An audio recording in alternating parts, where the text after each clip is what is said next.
Hi friends, నమస్తే. నేను మీ Uma. Welcome back to Telugu Velugu Uma. అదేంటక్క channel నేమో వేరుగా చెప్తున్నావు అనుకుంటున్నారా? అదేం లేదండి, కరెక్ట్గానే చెప్తున్నాను. మొన్నటి వరకు ఉమా మహేష్ రెసిపీస్ అని ఛానల్ నేమ్ ఉండిందనమాట. తిరుమల వెళ్ళొచ్చిన తర్వాత ఛానల్ నేమ్ అయితే మార్చేశాను. తెలుగు వెలుగు ఉమా అని ఛానల్ నేమ్ అయితే పెట్టేశాను అనమాట. ఇంతకీ నా ఛానల్ నేమ్ ఎలా ఉందో కింద కామెంట్ బాక్స్లో కామెంట్ చేయండి ఫ్రెండ్స్. ముందుగా అయితే టేస్టీగా టమోటా రసం, అది కూడా ఫ్రెష్గా ఇంట్లోనే అప్పటికప్పుడు రసం పౌడర్ తయారు చేసుకొని పక్క పల్లెటూరు పద్ధతిలో నా స్టైల్లో టేస్టీ టమోటా రసం ఎలా చేసుకోవాలో చూసేద్దాం పదండి. ముందుగా స్టవ్ వెలిగించుకొని స్టవ్ పైన పెనం పెట్టేసుకొని 1 స్పూన్ మిరియాలు, 1 స్పూన్ ఉద్దిపప్పు, 1 స్పూన్ శనగపప్పు, 1 స్పూన్ కందిపప్పు, అలాగే 1 స్పూన్ ధనియాలన్నమాట.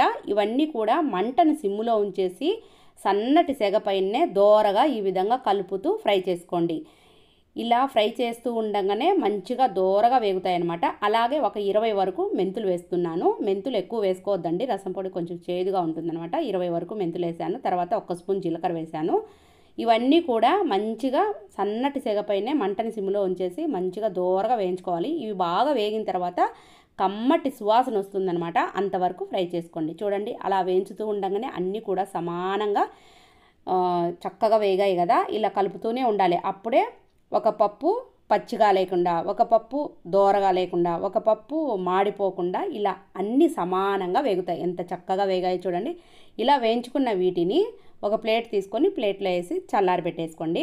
చూడండి ఎంత చక్కగా వేగిపోయాయో. ఇలా సన్నటి సెగపైనే పప్పు దినుసులన్నీ వేయించుకొని ఇలా బాగా వేయించుకున్న తర్వాత ఒక ప్లేట్ తీసి ప్లేట్లో వేసుకొని చల్లారి పెట్టేసుకోండి. ఇలా అప్పటికప్పుడు ఫ్రెష్గా ఇంట్లోనే రసం పొడిని తయారు చేసుకొని చాలా కమ్మగా టమోటా రసం టేస్టీగా చేసేసుకోండి. చాలా బాగుంటుంది. ఇలా నేను చేసిన విధంగా, నేను చెప్పిన విధంగా, వీడియోలో చూపించిన విధంగా ఒకసారి ట్రై చేయండి. ట్రై చేసి మీకు ఎలా కుదిరింది, టేస్ట్ ఎలా అనిపించిందో కింద కామెంట్ బాక్స్లో కామెంట్ చేయండి ఫ్రెండ్స్. ఇలా ఒక ప్లేట్లోకి తీసుకొని చల్లారి పెట్టేసుకున్న తర్వాత ఇప్పుడు మళ్ళీ అదే పెనంలోకి మంటని సిమ్లో ఉంచేసుకొని నేను ఇక్కడ ఒక 6 నుంచి అంతే అండి, 6 నుంచి 7 వరకు ఒక 6 ఎండుమిరపకాయలు ఉంటాయండి.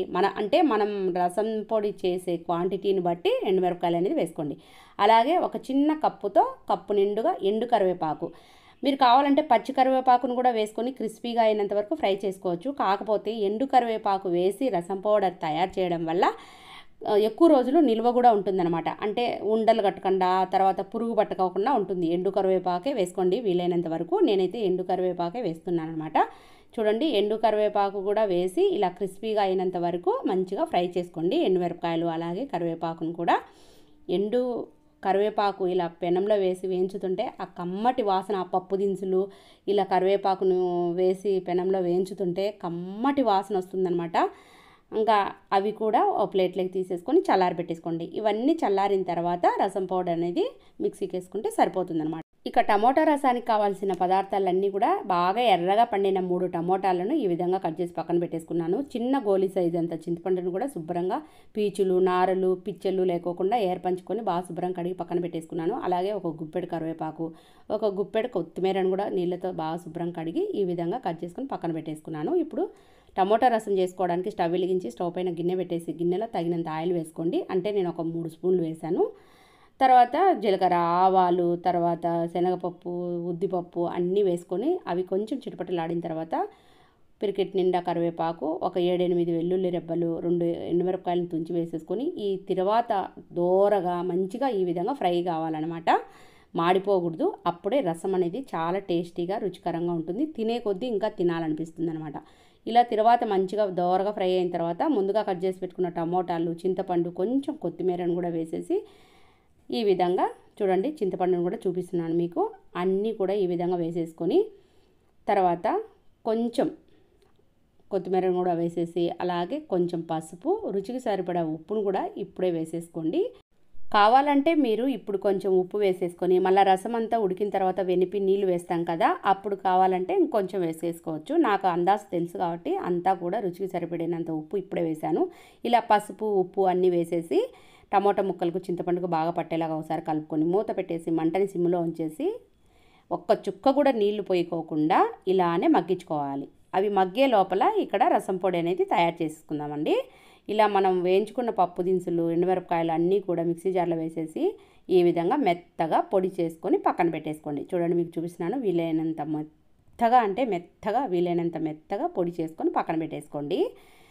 అస్సలు రసం పొడి మిక్సీకి బట్టి మిక్సీ జార్ మూత తీస్తుంటే అస్సలు గుమగుమలాడిపోతుంది అనమాట. ఎంత బాగుందో ఆ సువాసన అయితే, రసం టేస్ట్ అదిరిపోయిందండి.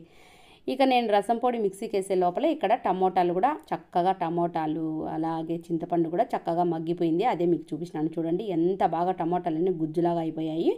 ఇప్పుడు స్టవ్ ఆఫ్ చేసేసి ఒక పప్పు గుత్తి తీసేసుకొని వీలైనంత మెత్తగా బాగా వెనుపుకోండి. ఇలాంటి పప్పు గుత్తి తీసేసుకొని మెత్తగా వెనిపేసుకోండి. ఇలా వీలైనంత మెత్తగా వెనుపుకొని మొత్తం టమోటాలు, చింతపండు అంతా కూడా గుజ్జులాగా ఈ విధంగా కావాలన్నమాట. మీకు చూపించిన చూడండి, ఇలా మెత్తగా టమోటాలన్నీ గుజ్జులాగా అయ్యేంతవరకు బాగా వెనుపుకొని ఇప్పుడు మనకు రసం అంటే రసం అనేది మనకు కొంచెం పలసగా కావాలనుకుంటే కొన్ని నీళ్ళు ఎక్కువ వేసుకోవచ్చు, కొంచెం చిక్కగా కావాలనుకుంటే నీళ్ళు తక్కువ వేసుకోవచ్చు అనమాట. నేనైతే ఒక పెద్ద గ్లాస్తో 3 గ్లాసులు నీళ్ళు వేసాను. ఇలా నీళ్ళు వేసేసి ఈ విధంగా ఒకసారి బాగా కలిపాను చూడండి. మరీ చిక్కగా లేకుండా మరీ పలసగా లేకుండా కరెక్ట్గా సరిపోయింది.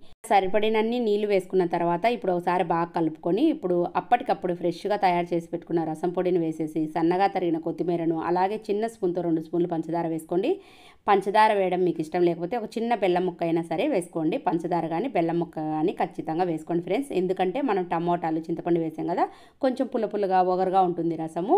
అదే మనం పంచదార కానీ బెల్లం ముక్క కానీ వేసామనుకోండి కొంచెం తీగా ఉంటుంది. ఆ పులుపును ఒగరును బ్యాలెన్స్ చేసేదానికి ఇలా పంచదార కానీ లేదంటే బెల్లం ముక్క కానీ వేయాలి. అలా వేయడం వల్ల చిన్నపిల్లలు కూడా 4 ముద్దలు ఎక్కువే తింటారనమాట. కొంచెం తీగా స్వీట్నెస్గా ఉంటుంది కదా రసము, అలా అనమాట. నచ్చితే వేసుకోండి, నచ్చకపోతే స్కిప్ చేయండి ఫ్రెండ్స్. కానీ వేస్తే బాగుంటుందన్నమాట. ఇలా అన్నీ వేసిన తర్వాత ఒకసారి బాగా కలుపుకొని ఉప్పు సరిపోయిందో లేదో చెక్ చేసుకోండి. నేనైతే అందాజగా వేసాను, ఉప్పు కరెక్ట్గా సరిపోయింది అనమాట. మీకు సరిపోకపోతే మళ్ళీ వేసుకోండి. ఇలా అన్నీ వేసిన తర్వాత పంచదార, కొత్తిమీర, రసం పొడి అన్నీ వేసిన తర్వాత ఒకసారి బాగా కలుపుకొని స్టవ్ వెలిగించి స్టవ్ పైన పెట్టేసి రసం గిన్నెను ఇలా హై ఫ్లేమ్లోనే లోపల నుంచి చిన్నగా ఉడుకుతుండాలి. పైకేమో చూడండి ఇలా పొంగు పట్టాలన్నమాట. అంతే, ఇలా ఒక ఉడుకు అంతే, ఒక పొంగు బట్టనిచ్చి స్టవ్ ఆఫ్ చేసేసుకోండి. అప్పుడు మూత పెట్టేసేయండి. ఆ రసం పొడి ఫ్లేవరు తర్వాత అదంతా కూడా రసానికి బాగా పడుతుందన్నమాట. అలా మూత పెట్టేసి ఒక 5 నిమిషాలు అలా వదిలేసేయండి. ఒక 5-15 నిమిషాల తర్వాత వేరే గిన్నెలోకి ట్రాన్స్ఫర్ చేసుకుంటే చాలా టేస్టీగా పక్కా పల్లెటూరు పద్ధతిలో నా స్టైల్లో రుచికరమైన టేస్టీగా ఉండే టమోటా రసం తయారైపోయింది అనమాట. అది కూడా అప్పటికప్పుడు ఫ్రెష్గా ఇంట్లో తయారు చేసుకున్న రసం పౌడర్తో. ఖచ్చితంగా నేను చేసిన విధంగా, మీకు వీడియోలో చూపించిన విధంగా నేను చెప్పినట్లుగా ఖచ్చితంగా రసం పొడి అనేది మీరు ఇంట్లో తయారు చేసుకొని రసం అనేది టమాటా రసం చేసుకొని తిని చూడండి. తిని చూసి మీకు ఎలా కుదిరింది, టేస్ట్ ఎలా అనిపించిందో కింద కామెంట్ బాక్స్లో అయితే ఖచ్చితంగా కామెంట్ చేయండి ఫ్రెండ్స్.